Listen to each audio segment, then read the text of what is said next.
Previously on Hackway Heights. Tremolo, out of all places this van could have taken us, it takes us to you. Have you been drinking? We don't have any time for any questions, because there's a turtle with a large poo ready to come right here into this room. No!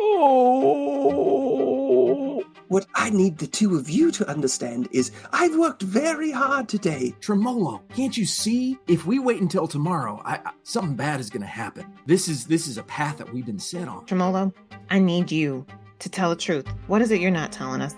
They found Barney, and he is safe.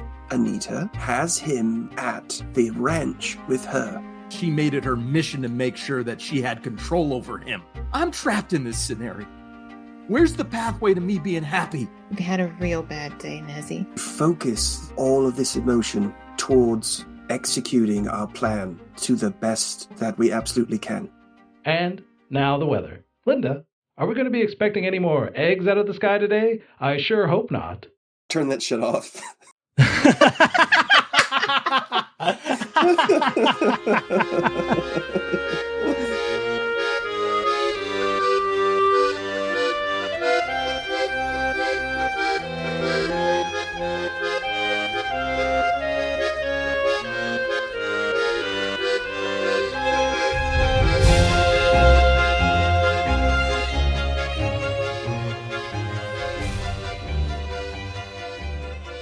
Guys, it is episode 10.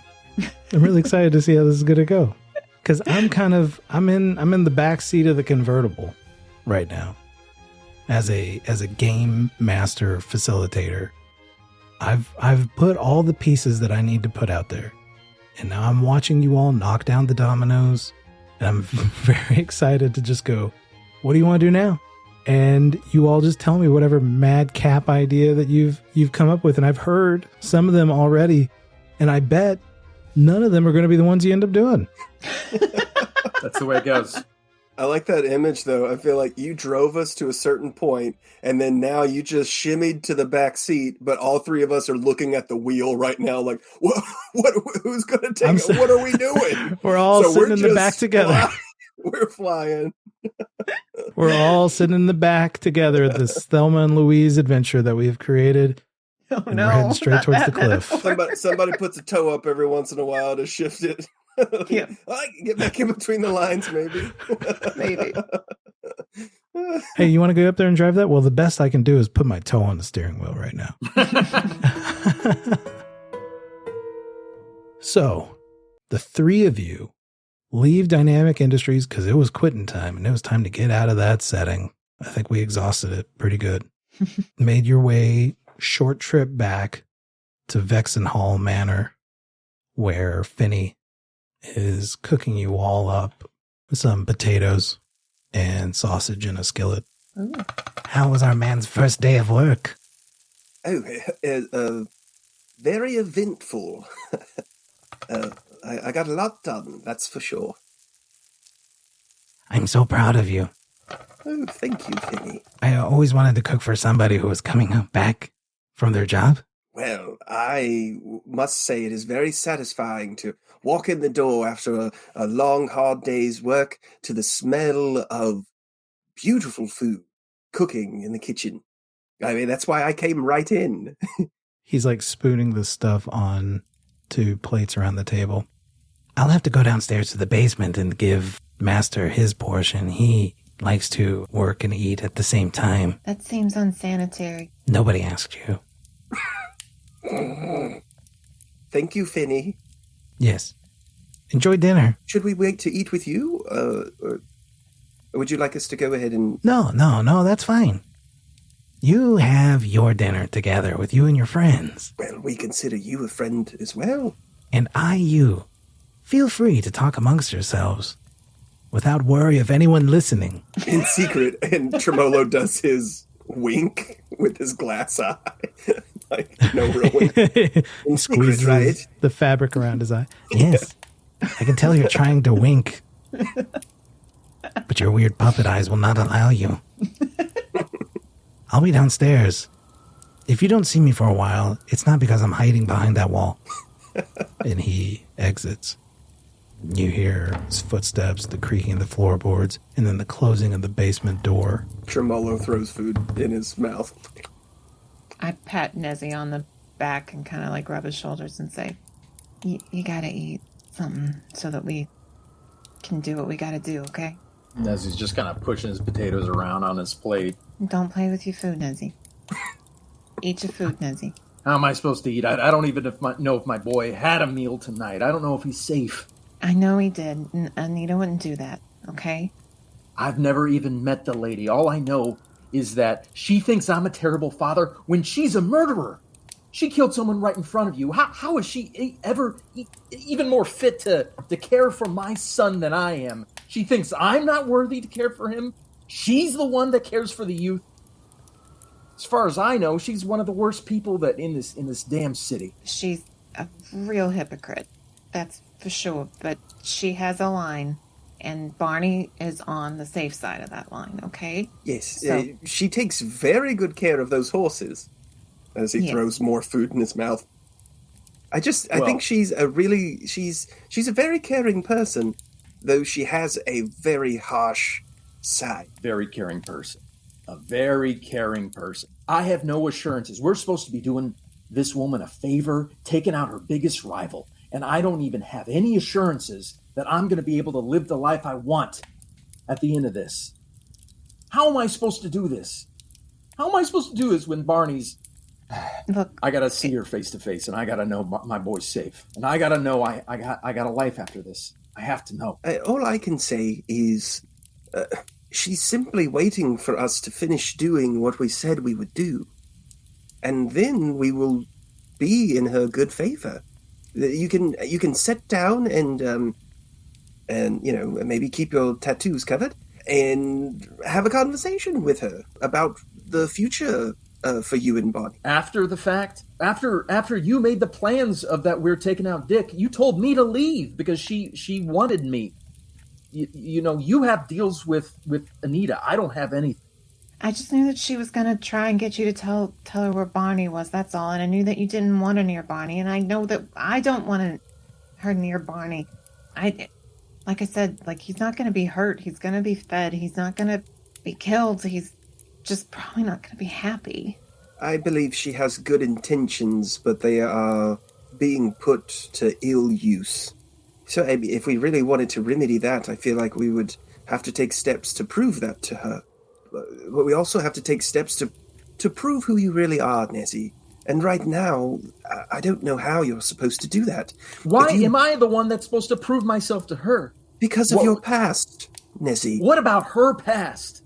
She's got more blood on her hands. I've never killed a person in my life. Well, how many people has she killed? She has weights on both sides of the ledger, Nezzy. And all you have are your misdeeds. You have done many great things with me and Sallie that are very commendable. You are very courageous and heroic, and I know that you can show that, and you will be a good father. But you have very little to show for it to a stranger. She has very little to show that she has my son's best intentions. That's what we're talking about. That's what matters. What do you plan to do, Nezzy? I need to see her face to face, and I need to know that the future that I need to have is viable. I'm about to risk my life tomorrow for what?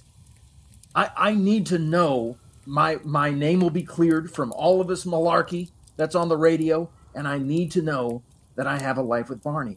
Otherwise, why would I do what she wants us to do? What if you merely spoke with her? Does it have to be face to face? If you simply we get her on the telephone and you're able to speak with her and exchange ideas on the matter. I don't know. Well, that's not what I'd like to do, but every time I go outside, it's quite the risk. My name plastered all over all the papers, blowing up some bridge. Ridiculous. This is very important to all of us, Nezzy, by the way. It seems as though I'm being cold about your son. You hid it from me, Tremolo. You hid it from me. And the whole time, it's because I actually trust Anita with this thing. I'm not blind to the fact that she blew out Howdy's stuffing right in front of us, and that she did it on purpose. She was proving a point, and it was well received. I'm not blind to that, but I'm also not blind to the fact that she legitimately cares for beings that she feels like need and deserve help. And Bonnie is one of those. I don't think you can know someone as well as you're claiming with so little time. I'll give her a call, and I'll try and get this sorted out in my heart. But Okay. Tremolo, all I'm asking is understand the skepticism that I have. I'm rightfully skeptic about this. I understand your skepticism. Yes. Nezzy, I swear to you, however this goes, I won't let Barney stay with Anita. None of us will. No, he needs to be with his father. He needs to be with someone who legitimately loves him. If she doesn't make good on this, if she just clears our name or just clears somebody's name, Tremolo's name or anything like that, I swear, Bonnie's getting out. So you have my back at the end of this. That if Yes. Anita doesn't give him back, Yes. we will kill her if we have to. Yes. We will get Bonnie back. Absolutely. Yes. Under any means necessary, Tremolo? Okay. He saw that I didn't say that I wanted to get her. Tremolo's inner monologue comes outside. Can we join with our plot to murder Mr. Dick? I don't like that word murder. Can't we just say get revenge or something?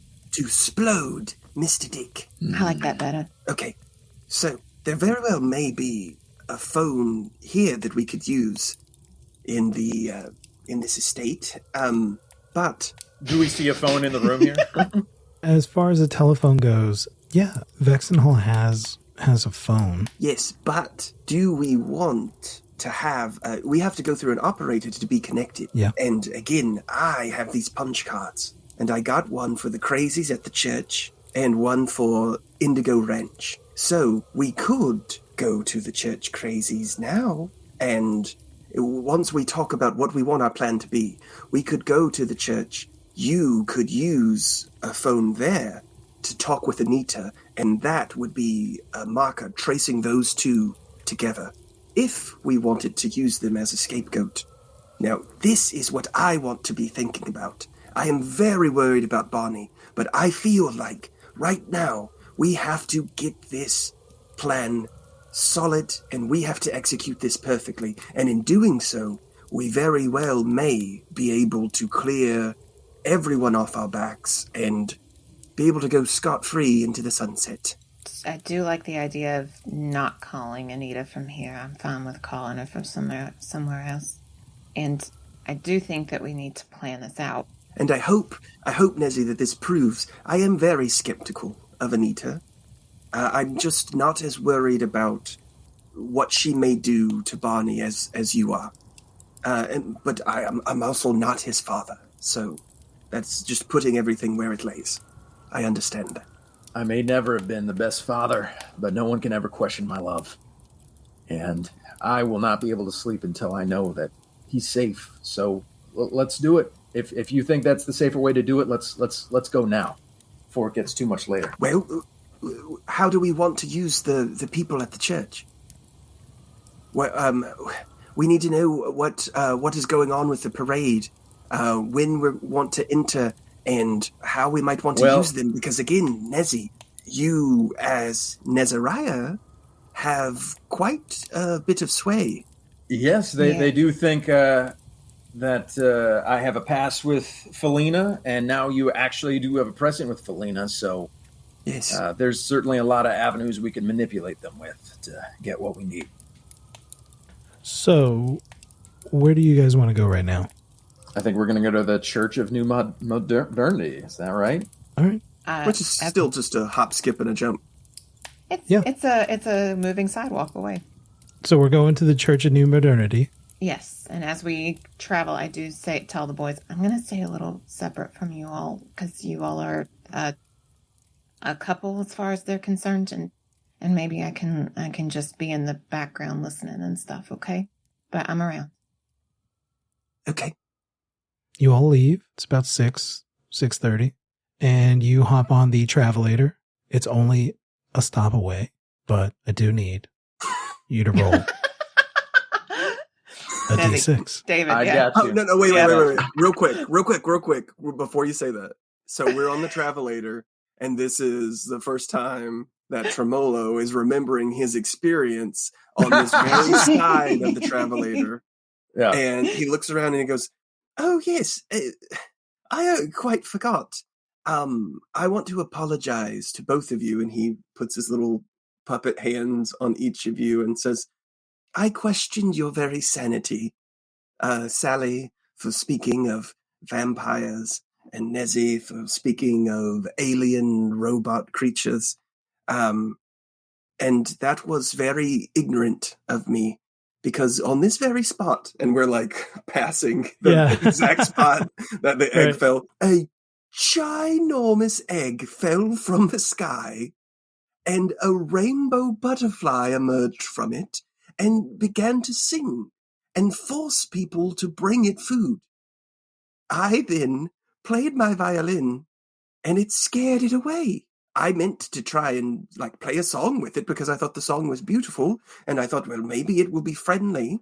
But it hated it and flew off.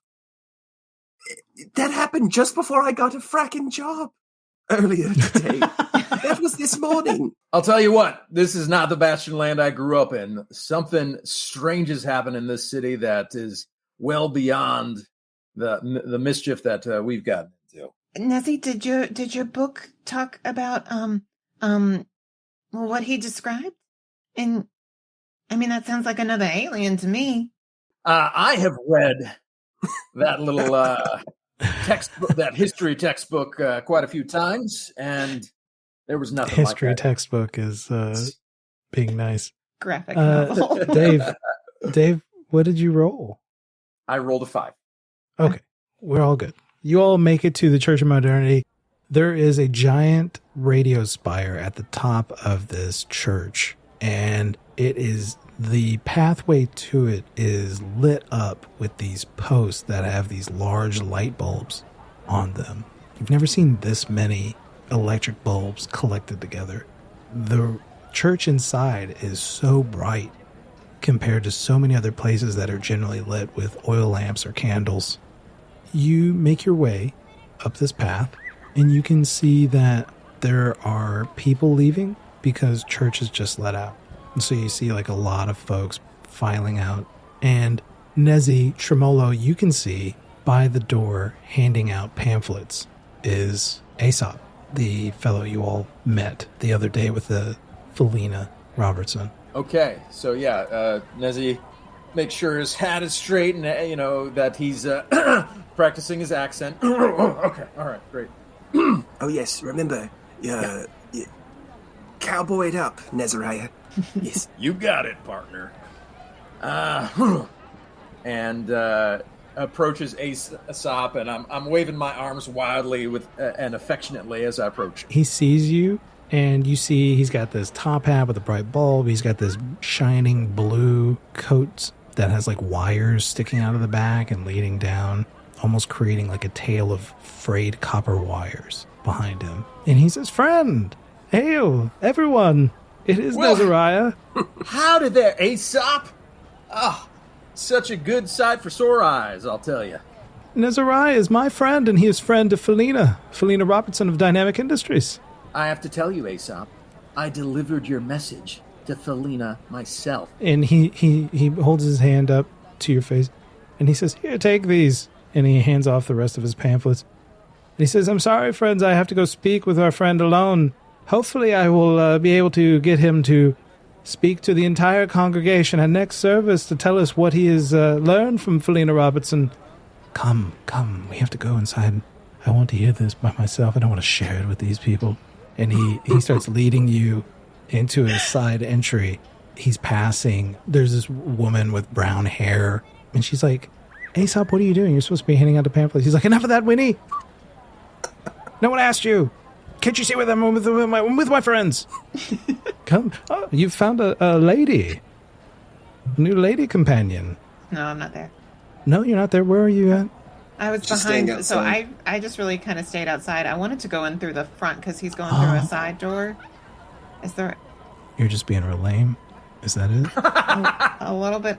I mostly just wanted to, I said I wanted to hear what's going on separate from them because they're doing their thing. Well, they're moving, And I so haven't either you're I coming know. with them or you're I'm not. So I'm you're not. not? So I want to go up and get a pamphlet. And can I get in the church? There's a woman there that he handed these pamphlets off to. And she says, did you forget something? No, I was hoping to hear more about this. Oh, I'm late. Yeah, a little late. But that's okay. We do this every evening. And you can listen to it on the radio as well. Okay. I take the pamphlet and I lean against the front of the building and just read it. Feel free to just hang out here. Yeah. You said that was Winnie, right? Winnie was Winnie. the... Yeah. No, the woman that Gail's talking to is not Winnie, but sorry. Winnie is the one who... She was exiting the church, the side entrance that you guys are heading to with Aesop. And you all... So he doesn't say you have a lady. Thanks, Sorry. Gail. I thought I was hanging back. I wasn't there. Yeah, whatever. Yeah. And he says, yes, it's so good to see both of you. Tremolo, are you actually there? Yes, I am. Oh, thank you. See, Gail, that's a team player. Yes, I actually exist in this scene. Yes. Thank you. He says, oh, yes, and it's the other one. Yes, Trayston. A pleasure to meet you. Oh, pleasure to meet you. You may notice that my coloration has changed. I was blue, and now I am like a purple tint. That is because I have been doused in the wine of Felina. And you guys are walking down these stairs that have these light bulbs hanging from these fixtures. And he stops and he goes, say no more, friend. And he leads you all back down. And he goes through a corridor and opens the door to this room. And you can see it has all these like microphones and these, some kind of, it's like a large funnel shaped object connected to a cord. And it's sitting on top of a table. It looks like it's made of brass. He pulls out a chair for you all to sit down. And then he goes and you hear him start clicking some objects. And you're hearing like the whirring, the like spinning of mechanical devices. And he says, I'm going to record this. Is that okay? Say anything. Felina would rather that what we had to say be said in private. And he clicks the button again and you hear all that stop. She's upset with me. No, quite the opposite. And he spins around. What's this? She was so pleased to hear that you are willing to be of service to her and the progress that she's trying to bring to this city. And she has a favor to request of you. My day has come. Tell me of this favor so that I can fulfill it post haste. Felina intends to show you a sign of rewarding your faith tomorrow at the service. But in order to do that, she needs to know exactly what is happening at the service tomorrow. Do you know what type of people are going to be there? You speak of the funeral parade for Alderman Oglesby. She'll be giving a speech there, yes? Why, that's correct, yes. What does she want to know from me about this? Do you happen to know exactly if everyone in the area is planning on attending? There's going to be a great sign of faith there, and she wants to know necessarily who's going to be there. Oh, test of my knowledge and my connections. Is that what this is? Correct. I know several people. Just so she knows. She'll be gratefully pleased to hear that. She wants to know what kind of people there. I'm sure all the finest people who respect the alderman and what he means to this neighborhood and to the city of Bastion. There's one person in particular she really wants to make sure is going to hear what she has to say. Do you know who Mr. Dick is? And he gets very sullen, very still. She wants to know if he'll be there. She does. She really needs to make sure that he hears what she has to say tomorrow. Nezariah, I know that you are now friends and old acquaintances with Felina Robertson, and I want you to know that you may not understand this, but there are tensions between this Anita Indigo and this Mr. Dick. I believe Felina is aware of that. What do you know of it? It's hard to say. Most of it is but rumors, and quite frankly, I'm fearful to speak of Anita, and for fear that it'll get back to her. She's a person of a very intense reputation, but I know that she and Mr. Dick don't seem to enjoy one another's company. And if Felina Robertson is worried about the people that would be there, I would assume that if Anita's there giving a key speech, then Mr. Dick would be best advised to not attend. I see. Or at the very least be very far away from where she is speaking. They are often not found in the same room together. That would make sense. Felina was hoping that with such a big event that someone of Mr. Dick's stature would put that aside to be there tomorrow. So you're telling me Felina wants Mr. Dick to be there? What is this about? Actually, I believe in the matter of the way that she brought it up, it is very good that Mr. Dick will not be there because she wants to make sure that Anita will be safe. Do you think that you might be able to have a small or large group of your church members to be there, to be around Anita and make sure that she stays safe? This is all very strange to me because Anita has been very against some of the technological advancements of the church. I wouldn't say that she's particularly friendly with Dynamic Industries. Well, that is what's strange about these things, Aesop. I didn't know about them until I began to work alongside Felina at Dynamic Industries. There's a lot of politics that go back and forth, and I believe that they're starting to find things that they agree upon, even if it's not everything. And it's not like anyone would expect your church to show any means of force. It's merely a gesture of a symbol that you would be there to help protect the people that are important to Felina. I understand completely. She wants to extend the church out like an olive branch. Yes, exactly. And we will be that branch. The more that are connected with her work, the better she can do it. Of course. Yes. Well, yes. We will do that. I will make sure our churchgoers are there. And we will show Anita Indigo that we have love in our hearts and we are willing to progress in this world with her. Your faith will be rewarded. Now, I have some very important information I need to pass on to Felina Robertson. Would you mind giving me a little bit of privacy so I can use these devices here to communicate with her? You're going to speak to her from where? In here? Radio equipment. Is this radio equipment or... We do have some radio equipment, yes, available. Or a telephone, actually. We want a telephone. That's actually it. Sorry. You'd prefer a phone? Yes. Yes. We can supply that for you. You'd be calling her on this phone? Yes, I certainly will. If you give me a little privacy, Felina's a little shy. She is a delicate flower. If only she would let me see her bloom. Yes, you'll have your privacy. And he takes you to a phone booth room in this church basement. This is quite an opulent establishment you have here, Aesop. We have invested in the future, and it shows here. We like to take some of our churchgoers down here so that they can see and demonstrate these incredible technological advancements. They are marvels. Well, Trey Trayson will keep you company, if you wouldn't mind, Trey. Absolutely. Nezariah, I hope that you'll keep in mind what we spoke about as you speak to Felina. Side head wink thing. Of course, Trey, your wisdom will certainly prevail. Nezzy, you get on the phone and you hear, "Operator, how may I connect your call?" I need you to connect me to Indigo Ranch. Oh, of course. Having a good night, sir? You can hear pins coming out of the board. A lovely night indeed. Well, here it is. And you hear a click and he says, sir, they'd like to know who's calling exactly? Can I give them a name? Tell them it's Barney's father. Okay. And you hear a click, and you hear another voice come on the other line. Hello? And it's not Anita. Hello. I need to speak to Anita right away. What are you doing? I need some assurances before I do what Anita wants me to do. I need to speak to her. All right. I guess you listened to the radio today? I heard. All right, pal. Sit tight.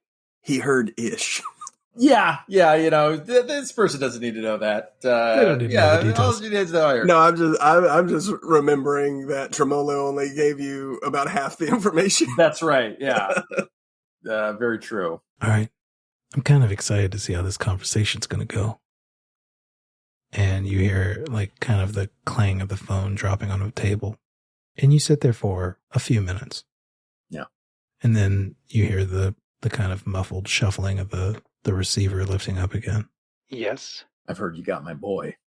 Yes. You have me doing quite the deed for you to craft the city in the way you want it to be. And I need to know that if I do what you've asked us to do, that I can have a life with my son after this. Whether or not you have a life with your son after this is entirely up to you, sir. We've been told that you're going to clear our names, and I haven't met you, and I just need to know that my name is going to be clear. I know there's a lot of heat on me, but you know I didn't blow up that bridge. You know that what this is. If you have the power to make this go away, I need to know that you're going to use it. If your name can be cleared, then I will clear it. If you are as innocent as you say you are, then I will show the world you're innocent. If my name can be cleared, what do you think I've done that can't be cleared? If you can do what you need to do, then I'm sure you won't have any problems. So you will clear my name. If that's what it takes for you to do the right thing, then I will absolutely work to clear your name. And I know that my boy's been invested with you. Correct. Will you release Barney to me when all is said and done? The only person that I can release Barney to is to his mother, who invested him in the first place. That would have to be between you and her. If you promise to release her to his mother, I can make it work from there. That's up to her. If she wishes to withdraw her son before maturity, she is free to do so. Because you have to understand, when you've taken my boy, it certainly seems like he's a hostage, and you can't blame me for me feeling like this is a bit of a threat. No, I don't blame you. I expect this of you. You don't know me. What do you expect of me? You don't know me at all. Neither does your son. That's truer than I would like it to be, but I do aim to fix that. And I wish you the best in your endeavors. What happened to the shopkeeper that was caring for Barney when you found him? The boy was dropped off at a police station, anonymously, with a note. What did the note say? It said something about apologizing, that they had discovered the child, didn't know who he was. You see. Anita, I want to trust you, and frankly, I need to trust you. Don't betray me, and I won't betray you. Of course. Tremolo trusts you. I pray that he's right. And I hang up. Tremolo, Yes. you hear the clang of the phone being hung up on, and Aesop turns around. I wonder what they were talking about. Probably just about how great you are, Aesop.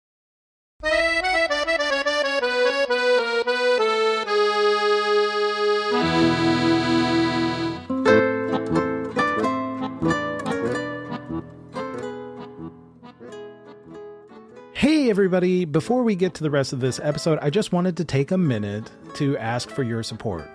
Gail and I really love making this podcast, and we really love playing with our friends and telling stories and all the stuff that we've been doing on YouTube. And if you're listening at home and thinking you'd like to give us a little token of appreciation, you absolutely can. Just open up another tab and go to patreon.com/getoutofdepth, and you can lend us a hand monetarily. We're trying to make our content here better while paying any artists that we have involved. Any money made from the Patreon, it goes back into the production of content like this show. So if you head over to patreon.com/getoutofdepth, you can help us make all of this stuff better. And we don't have much to offer other than the product you're listening to now and our eternal gratitude, but who knows, as support for our content grows, so shall our capacity to reward those who've given us a hand. And you can be a part of that by going to patreon.com/getoutofdepth and signing up for any tier that you feel comfortable with. Thank you all so much for listening this far. Holy shit. And now that we've gotten all of this stuff out of the way, let's get back to the rest of the episode.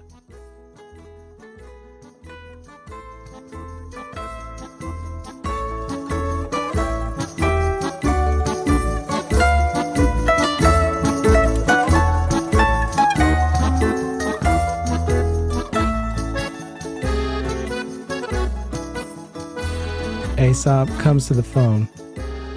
Nezariah, did she talk with me again? She was very appreciative of what you knew. She really Would you say was. that I pleased her? You pleased her so much, she wanted me to tell you a secret. My God. Yes. I can't wait any longer. As you well know, the enemies of progress are everywhere. Everywhere? This is no secret to me. Yes. Well, these same enemies of progress, they framed that poor sailor for what happened at the bridge. The terrible, terrible father of Barney that blew up the Hackway? The very same. The very same.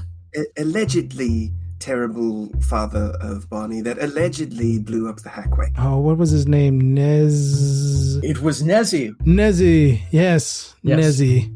Yes. Sounds almost like Nezariah, but isn't. Yes. So you're saying he was what? He's innocent of these charges? He's actually a good father? Regardless of his status as a father.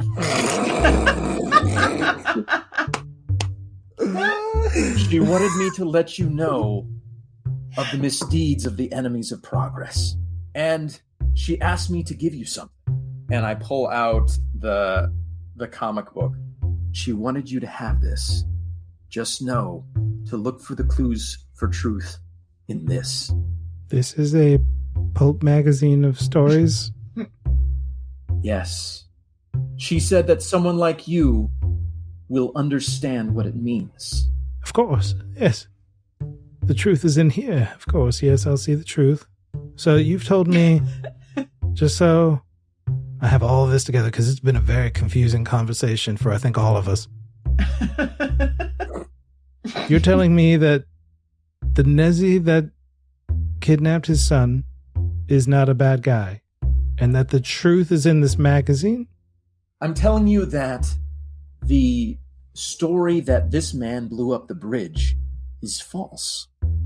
Okay. And that the enemies of progress are trying to frame him. I see. And the truth is in this book of pulpy short stories. She trusted that you would be able to figure out the rest. Of course. Of course.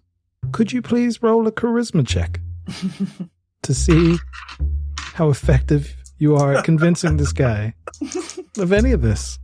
Sure. I can do that. Watch him roll sixes. Shit. That's Oh, shit. I totally got it. That's David. That's a 14. It's no. a 5, and a 4. That's Isn't that 14. He's 13. Yeah. It's just one over. Oh. Oh, man. Okay. Well, thank you. So happy that you were here to give me this. So Tremolo like kind of pulls his sleeve to get Aesop to come down to his level. You kind of scare him. Like, oh God, I forgot you were even there. You're so quiet. You don't breathe. You don't even breathe, do you? No, sir. I don't have to. I am So but a silent. mockery. Please, come here. Yeah, okay. You were there at the scene of the explosion, yes, Aesop? Yes. Did you see any of the strange things there? Maybe you didn't notice them as strange at the time, but remember them as you look here and maybe focus on... You can start with the large robots. Just a thought. Yes, okay. I'll give it a look. I think it's time for me to go ahead and get to looking at this. If you don't mind, I'd like to be alone now. Of course. Again, Felina thanks you for your loyalty. And that is Felina's personal copy, so treat it well. I will. Thank you all. Let me show you out. And he escorts you up the stairs. Sallie, what were you doing during all of this? I was talking to the lady handing out the pamphlets and asking questions about What'd the you church. Well, just first of all, what did it say on the pamphlet? Was it just about when the next service was, or when events are, or was there actually anything? It's kind of it's about like the history of man. It starts talking about like the history of like the wheel and the history of steam, right? And then these are all natural progression. So it talks about all these amazing inventions throughout the history of humanity and how so many of these have become ubiquitous to our daily lives, and that there are unseen forces trying to keep humanity from reaching its full potential. Oh my gosh, this is so real. There are forces trying to keep us from our full potential. Yeah. What do we do? Well, you can start by joining our church and Okay. learning more about it, and we if you're very eager to learn about it, and if it really matters to you, then we'll be able to find a place for you. We are very energetic about trying to oppose those who want to stand in our way. Like vampire. Yeah. Oh, good. All right. What? What? Like bureaucrats that are sucking the life from us through Yeah. paperwork? Yeah. Right, yeah, they can be kind of like vampires sometime. Yeah, I mean, just suck the life right out of you, and you just act like a zombie because, Okay, zombies now, yeah. I mean, you act like one. Right. Yeah. Yeah. No, I love these analogies. That is how it kind of feels like. Zombies, vampires. Yeah, it kind of feels like you have to be a superhero to get any change made. Yeah. All right, I'm gonna come to the next one. Thank you. What's your name? My name's Denise. Denise. Nice to meet you. I'm Sal. Great, Sal. Well, I'm really glad this spoke to you. It really did. Thank you so much for answering all my questions. And then I just kind of go into the shadows. Were there people congregating at all too? I don't think so. Yeah, there's people kind of milling about, talking about. I kind of listen into what people are talking about. I love the image of you just be like, oh, great, yeah, that's great. And then you do a fucking Batman exit into the shadows. I grab the steak and say, now go home, Denise. Yeah. You hear Denise talking to Winnie, and she's like, and then she started talking about, like, vampires? I was like, yeah, it kind of is like they're vampires. Yeah, I totally get it. But I think she meant, like, vampires. Wow, we really did Did a great job. We made the crazies look at us like we're crazy. You guys are so effective. Wow. Yeah, You guys are so effective. Yeah, we You thought like we had have- these guys wrapped around our fingers, and we just went in and told them like shit that even they don't believe. Yeah, they're just like, oh my god. As they're saying that, you hear Aesop roll up. You should have heard the conversation I just had. It was good for a minute, and then it was like, I don't know. I walk up and I'm like, that book? The truth is in that book? Yes, go away. Oh man.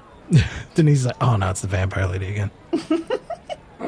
The boys, Tremolo and Nezzy, exit after their phone call, and you all meet up. I think we need to get out of here quick. Let's head back to the... Okay. All right, you all make your way back to Vexen Hall.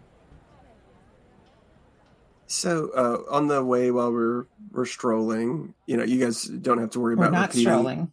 Well, standing. You're on a moving sidewalk. We're on a moving sidewalk. It is illegal to stroll It's illegal on to said stroll. sidewalk. Let's just say that you don't have to go through all of it or whatever, but because I did hear it.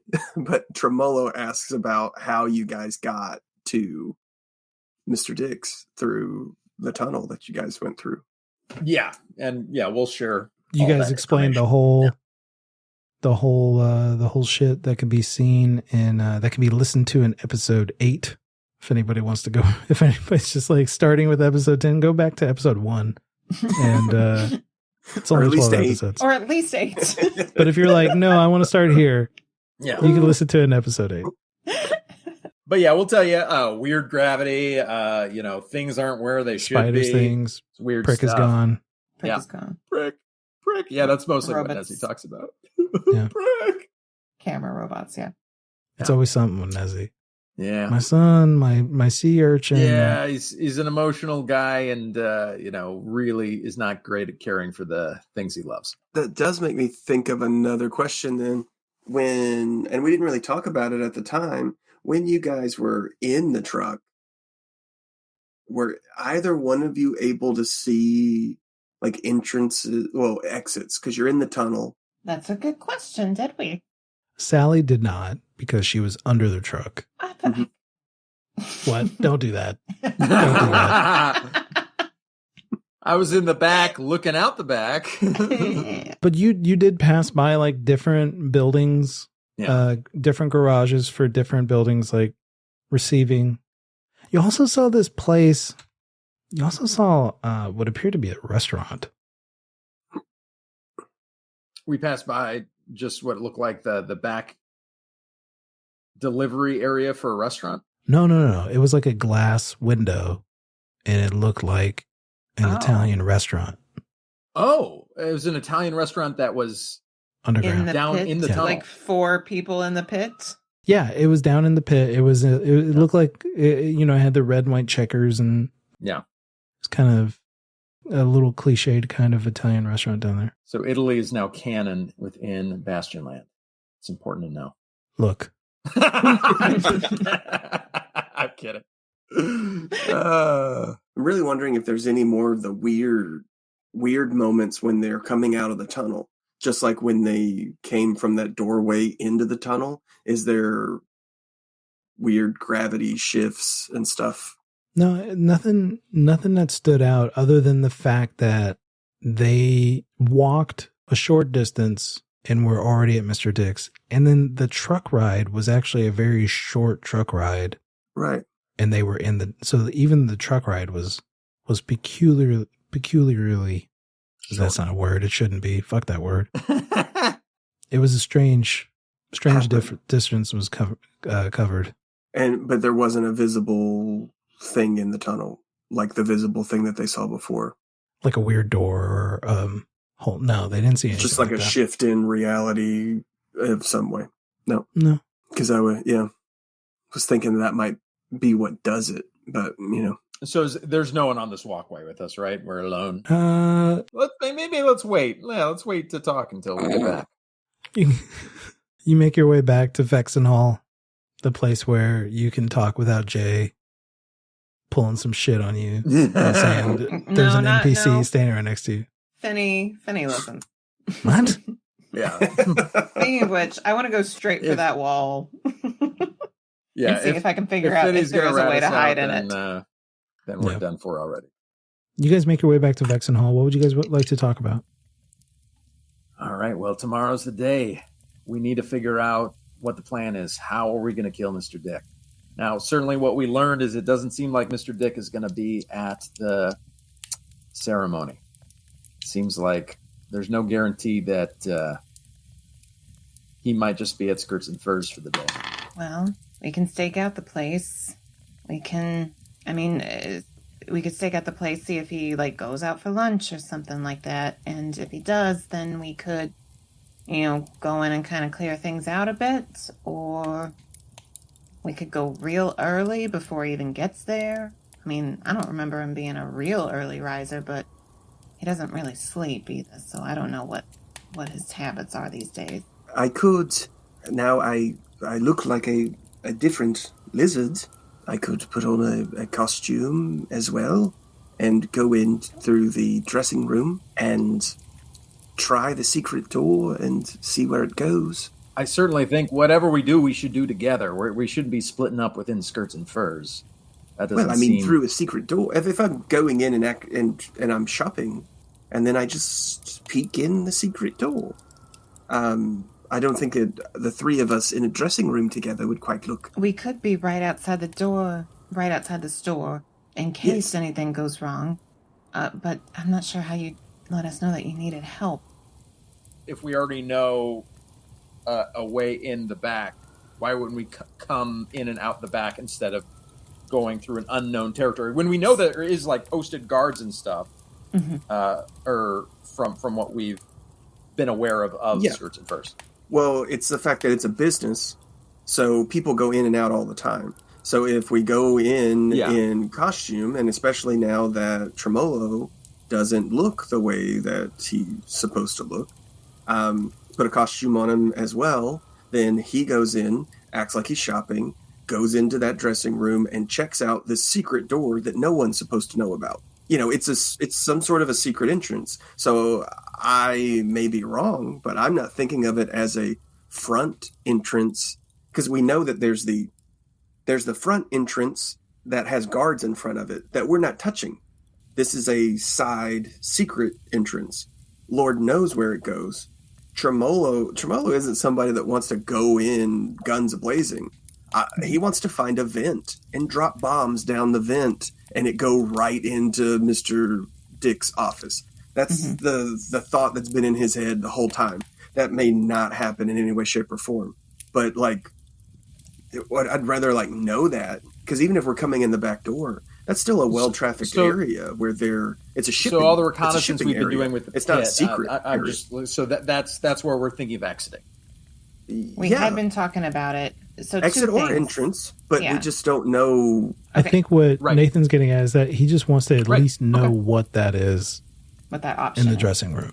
And I feel like it's the best way for us to get inside and get some more kind of an idea of what's going on in there. Could be totally wrong. Could be, yeah. So 3 problems that Sallie is going to say that she sees with front door or back door is 1, Tremolo, you still are a mock lizard with a scar, and that's going to be pretty pointed. So you'd have to act really well. So how would you act to be this new lizard? Oh, I don't know. We'd have to get a costume. I'd have to think about my character. He won't know until he has his shoes on. Yes. That's when they find the characters, when the shoes on. If we do the back door, or even if we exit that way, there's a guy in plate metal armor with a giant fork. So we got to take care of that guy. My main worry is if we're using the truck as the mean to escape, how do we even know that there's going to be a truck there unless we take a truck to it? Absolutely. Good point. Well, and that's why I have a card that will take a truck there.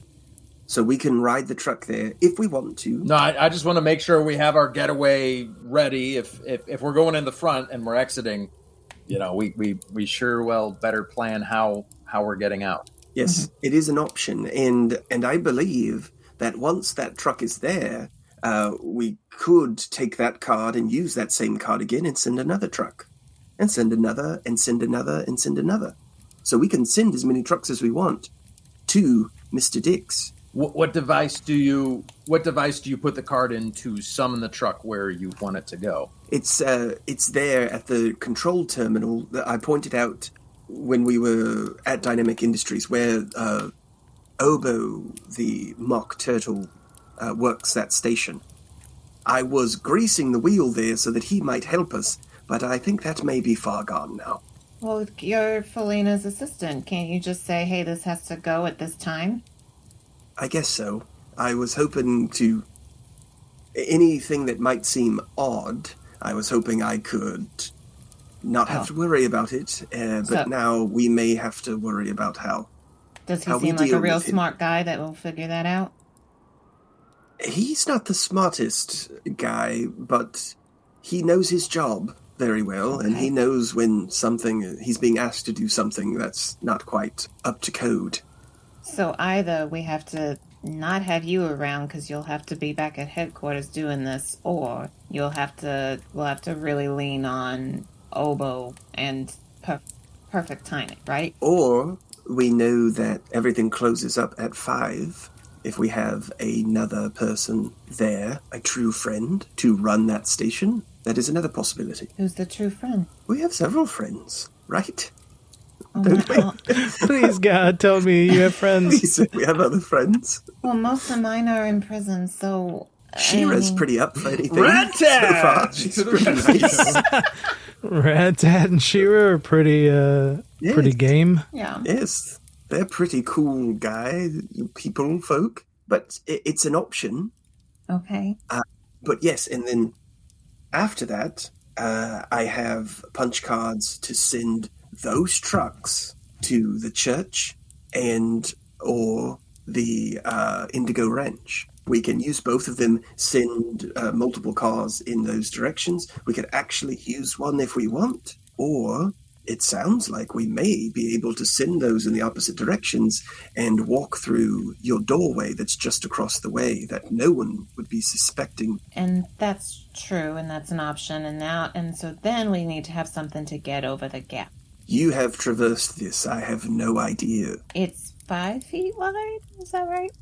No, it's a little further than that.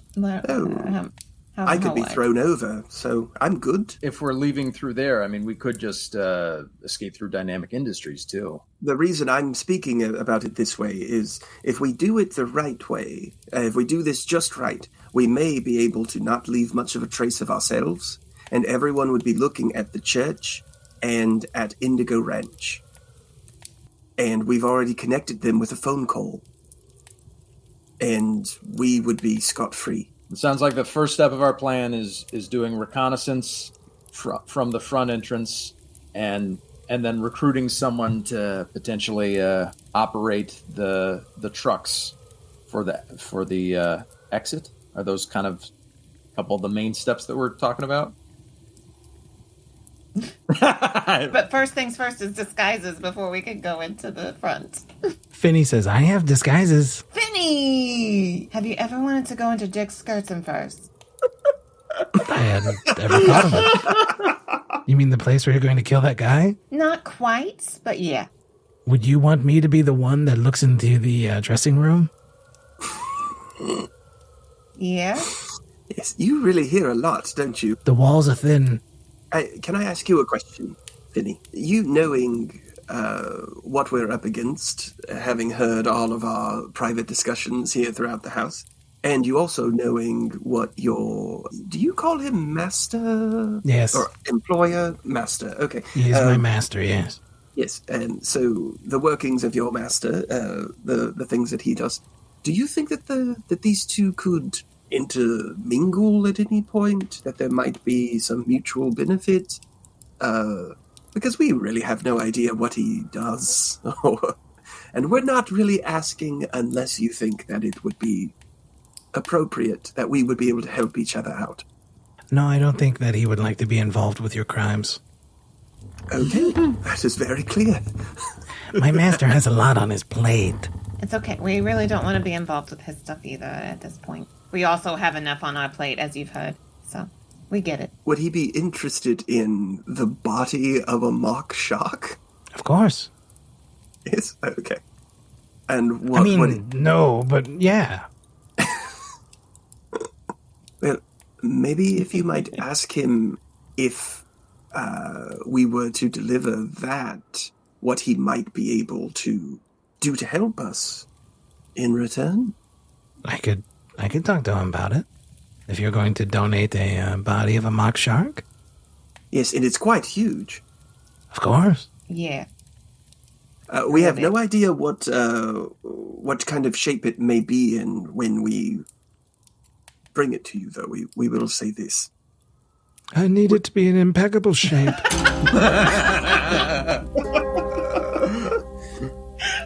You all turn, and there stands Count Vexenholm. Hello, Count. Yes. What is impeccable shape?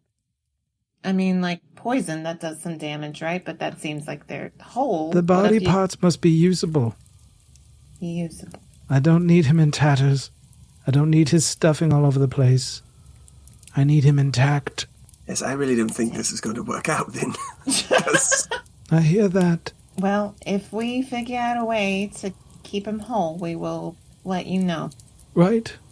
Well, I was just stopping up for a bit of orange juice. Finny, orange juice? And Finney's like, right, yeah, oh yeah, my master, I have to get his orange juice. And he runs over to the icebox, starts pouring some freshly squeezed OJ. And you guys are all sitting awkwardly in silence as this, like, pulpy orange juice is dripping into a very tall glass. Globbing. And then Count Vexenhall slowly, very awkwardly, drinks the entire glass in one go, wipes his mouth. Yes, well, I'll let you all to it. And he walks out of the You room. too, sir. So am I going to dig skirts and furs, or is that like am I part of the team? Do you want to be? I could be down. Yeah. Well, yeah. He would be a great help at the control station, for sure. I'm really good at flipping switches. If you do everything as well as you cook a breakfast, then we're in for a very useful team member, that's for sure. So, yeah, so we're thinking maybe at the switches. Would you be interested in moonlighting? Indeed. Well, then, Tremolo, we got to find you like a Hawaiian shirt or something, that doesn't make you look like Tremolo at all. I have just the thing upstairs. You do? That's how this entire conversation started, was that I had disguises. Oh, I missed it. Okay. All right. Perfect. Let's go. Let's look. Let's look. And what did you say? An Hawaiian shirt? I was like, that's so un-Tremolo. That was the first thing Yes. I thought of. Okay, so I put on a Hawaiian shirt and... Yes, I just so happen to have been to Hawaii. Here's a straw hat Oh, I love it. Oh, I love great. it, Tremolo. You're so cute. and a lei. Oh. And of course it's winter, so you just came in from Hawaii, and now you're looking for a fur coat. Bermuda shorts. Oh, great. Perfect. All of it for you. And what kind of person would wear all this? Did you say it's winter right now? Did you say it's winter? It is. It is clear, started- yes. This whole game started in the Oh, my snow. God. Snow, Yeah. remember? How does this make any sense? You're a mockery, man. You need a came coat from Hawaii. You at need a Dick's coat. Skirts and Furs. Yeah. Okay. You need a coat. I've got it. Okay, so I'm a Tell them that travel. you just flew in, and boy, are your arms tired. Okay, so I'm. Am I like a traveling? Am I like a surfer type? I love the sun. Yeah. Is this where we're going? Yeah. Okay, Sounds good. got it. Are we about to do like a complete flip to you being at the store? Yeah, let's do it. Can we go Yeah. ahead and do that? Yeah, just Everybody walking down? in. Just Can we walking just in. cut By the to way, him walking in? Sunglasses on to cover Cut. the eye. Oh, I You've love got it, like yeah. white. A little You've bit got the little white streak of suntan lotion across your nose. Okay, you can do it. You can do this, Tremolo. You can do this. You Music. Music hits, and he just strolls in. Yep. Cut to Dick Skirts and Furs. Tremolo is walking, finger guns going. Tremolo, do you have your helmet on or no? Have they? Complete incognito. What'd you say? Straw hat. Straw hat. Yeah. All right. You go inside this building. It is a 2-floor building. There's an escalator that goes up to the second floor. On the bottom floor, you can see that there is a retail counter. There's another counter for credit. There's a security guard who you've seen before sitting by the door at the escalator. And the store is pretty empty right now. There's a lot of people who are more interested about the funeral of Alderman Oglesby today. So Yeah. I just want to make this clear. Right now, there's one guard. There's the where door at? by the under the escalator, which is the way that you all went down to meet Mr. Dick the first time with Merkin. Mhm. So you know that door goes down there. And then the rest of it are a couple of, and it's just one guard sitting in a chair. He's an old guy. He looks like he's asleep. It's a slow day. And we're Yeah, where are you two? outside. I would say we're in kind of different places where we can get 2 different vantage points, but kind of across the street, kind of looking in windows to make sure like we don't see a scuffle Okay. or anything like that. But looking, Nezzy, right? Like looking Yeah. nondescript. I've got my old paper with the gossip column and stuff like that. Yeah, I've turned my coat inside out so you can't see Born to be Wild. Less Yep. conspicuous. You just see all the seams. Yeah. Yeah. Yep. Okay. So you guys are across the street, Tremolo, Trey Tristan. You are in Dick Skirts and Furs, and a woman comes up, blonde hair done up in a bun, triangular glasses. Hello, sir. shopping for the missus? No, actually, I'm shopping for myself. Okay. I'm really into beach stuff. Well, we mostly have skirts and furs here at Dick's. Skirts. Yeah, that's what I'm saying. I like to keep it airy and stuff. So if you would be kind enough to show me around, I've never been here before, so that'd be cool. Like if you could show me around the skirts and stuff. Yeah. And she starts gesturing to some skirts. And they are made from like incredible purple silks. Again, in Bastion, most of the people who are lower class, they're wearing beiges and browns and black. But these are vibrant golds, purples, reds. And she shows you a selection of skirts. And you can't help but notice that hanging from a wall next to the credit counter is a skirt that looks like it's been worn a lot. Like it doesn't look new. And it's just hanging there by itself from a hook. And it's made from like this kind of brown, plain fabric. It doesn't look particularly special. But she's like gesturing at all these really nice clothes near it. And she's like, and this we got from overseas just this past season. You're going to really love this one if you like to air it out. It will air all of it out. Awesome. That's really awesome. What's up with the skirt you got hanging up over there? And she looks back at the skirt and looks back at you and she goes, oh, I understand. And she looks around. She's like, it's a pretty quiet day today. Yeah, if you need money, right? Is that what it is? Then you can just take that to the lady at the counter and purchase it for the price that you need. Oh, so it's like it's kind of a charity kind of thing that anyone who walks in would be able to purchase something to leave with something. Of course, yes, it is like charity. Am I understanding that right? That's what that is? That's a signal.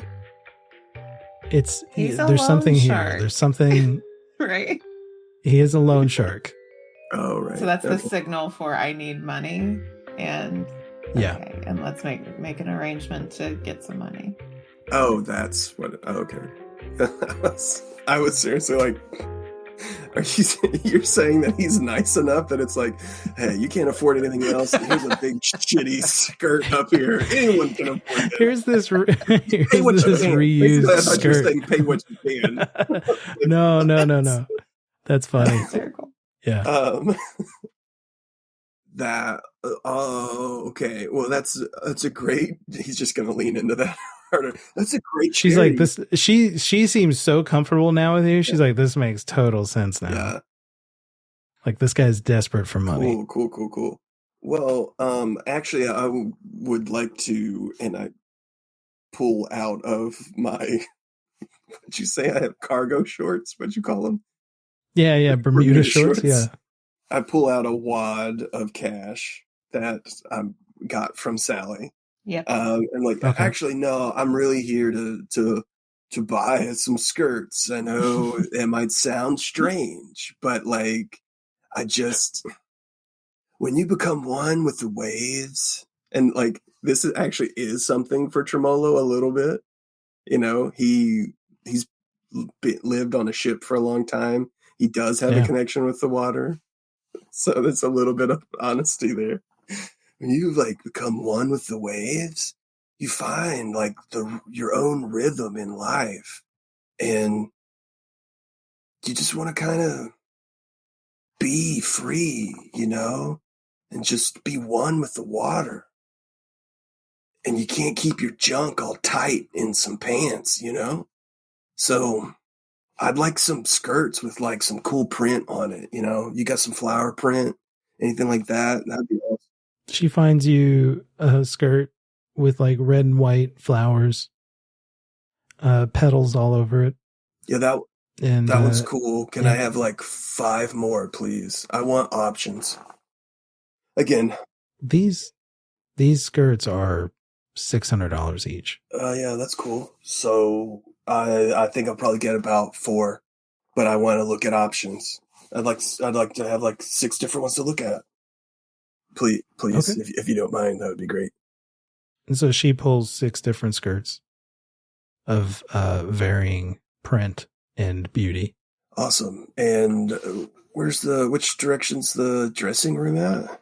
It is just over here. Great. And he scampers to make sure that he's leading the way to the dressing room so that he can go directly to room number 6, I believe it is. Sure. Yeah.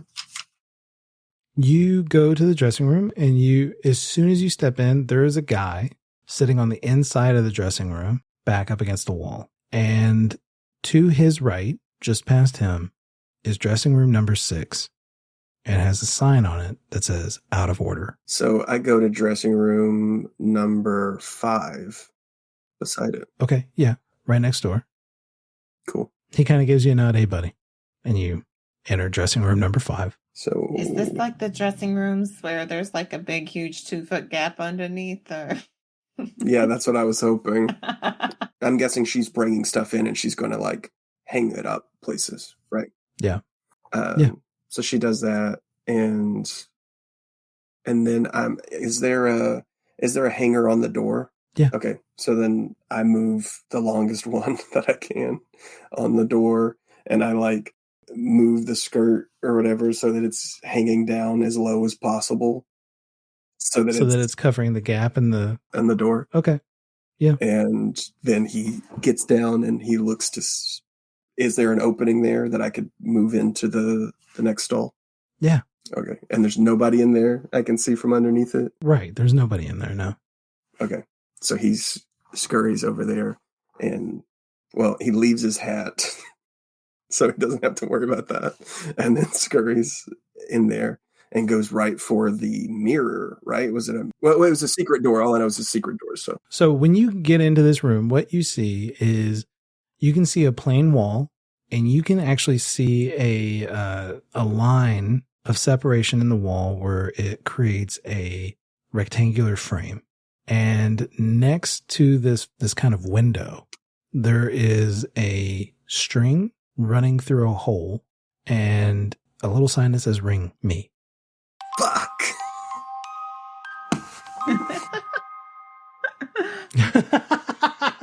Sallie's outside going, I just really love Tremolo's accent. I mean, that thing, he just came up with a really cool character. I'm really so proud of him. I hope he's doing okay in there. Tremolo just like, with his dead eyes, just stands there like, what the fuck do I do now? I don't want to ring anybody. Shit. Oh, man. Yeah, it's just like this whole time, like Tremolo's like, no, we got to do this. We got to do this, you guys. And now he's standing there like, we don't need to do this. I know. Like man, I've been sitting on this for weeks. Yeah, that's fine. Every time you guys would talk about it, I'd be like, not going to go the way you think it's not going to go well. Yeah, I mean, so he would definitely be looking at this to see if there's a way he can just get it open himself without making much noise or anything. He is desperately looking for any way to open the door without having to ring a bell. Yeah, it's, like I said, it's just kind of like a cutout, a rectangular cutout. It looks like it opens inward. Mm-hmm. So you could try to like push it. So yeah, he gives like a little nudge to see if it would be like, I mean, the first thought that I have is that you're saying that it goes the opposite way, but the first thought would be like, he'd give it a little nudge thinking it might be like one of those magnet things. That like it'll click out. it. Yeah, or it'll pop out. He does a little push and stuff, and then pushes a little harder. Yeah, it doesn't budge. Does a little shoulder. Yeah. So it starts to get a little loud. Can you make like a dexterity check? Yeah. My dex is 11, and I have to roll how many? 3? 3d6. 10. Okay. You're able to do this without you're able to do this without alerting the guard who is like 6 feet away reading a magazine on the other side of the door. God damn it. I feel so bad. Yeah. I think he just has to abort. I mean, I can't think of any way of, I could bullshit, but then I'm going to end up being in there. There's no way for me to. Yeah. It's like just if I brought that skirt up, then you're in the middle of it and you're like really talking to Mr. Dick or something. Right. Is that what I need to do? I need to play this character and get inside with Mr. Dick and then like scope out what I can. If he's down there, he might not be down there. Yeah, do we know? Yeah. Not for sure. Does Tremolo know? Like, no, I have no idea. If you deal with other people besides Mr. Dick. Right. I could do the skirt thing and they're like, okay, here's the money and you sign here. And we have pictures of you now and pay it back in 2 days or you die. We're like, well, I didn't do anything. No. Yeah. We're back where we started. Right. I just can't imagine if I ring this bell, it's got to be a bell to Mr. Dick. Like, it's got to be in his office. Right? Maybe. Or maybe not. Who knows? Shit, ass and ring that bell. You hear a knock at your dressing room, number 5. Everything okay in there, sir? And it's the lady who was helping you. I put my head in the back corner, beside that dressing room, and then put my that's it. And if anybody could see the two people that are in the dressing room outside the garden, the worker, they're both looking at each other like, okay. Fucking hell. I believe in you, Nathan. No, he goes back under and man comes dejected. back over there, looks at the skirts. See, he's purple, so what color would go well with his purple tones? If you're into the Lakers, gold always goes with purple. There you go, gold. So he gets the gold one and puts it on and opens the door and walks out. So he's got everything else off. Yeah. Keeps his sunglasses on. Right. But then he's got this gold skirt wrapped around and he's like showing it off and looking in the other mirrors and everything. And the guard sitting across from you goes, "Oh, you look great." Yeah. Thanks, man. That feels good. He does squats. Yeah, yep. I mean, you can really move around in this. Sometimes I take my wife's skirts and try them on. It's very free.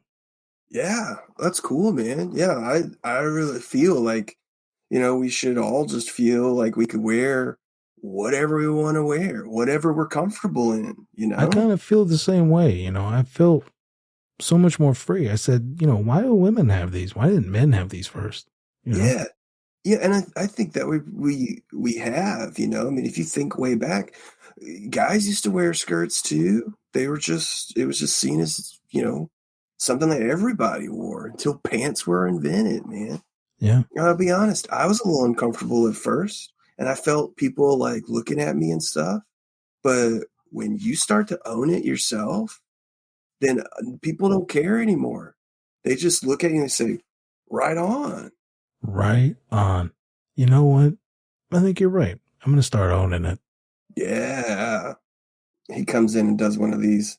He does the Polly Shore finger stuff. Yeah. The weasel. Wheeze the juice. Does the guy do it back? Yeah. Yeah, for sure. He's like, I don't know what this is, but if this is gonna make me feel more comfortable about wearing a skirt. What's up with the door out of order? And he gets still and he says, there's somebody left a mess in that. Gnarly, man. So glad I got to use that word. There you go. All right, so you think this is a go? Yeah, go with the gold. All right. Awesome. Yeah, I'm just going to stick with this one right now, see what the lady thinks. And, I might come back for more sometime soon. Be cool to see you again, man. I could walk in and put my other clothes back on. While this is happening out in the adjacent store, the across the street store, Sallie and Nezzy are watching with bated breath as Tremolo attempts to infiltrate Dick's skirts and furs, not knowing that it is going not as successful as they had hoped. A parade is starting to move across the streets. The snow is beginning to fall again, but the revelry is unfazed by the weather. There is a celebration happening, a celebration of a life well lived, the life of Alderman Oglesby. You can see a caravan of parade floats, people that benefited from Oglesby's legislation. You see a parade of school children whose elementary school was funded in part by legislation by Oglesby. Firemen, police officers, medics, all have their place in this parade. A cart starts to roll by. Unlike a lot of the other floats, this one is driven by 4 incredible horses. The carriage is white with gold trim, and sitting atop of it is a woman and a child. That woman is Anita Indigo, and the child is Barney.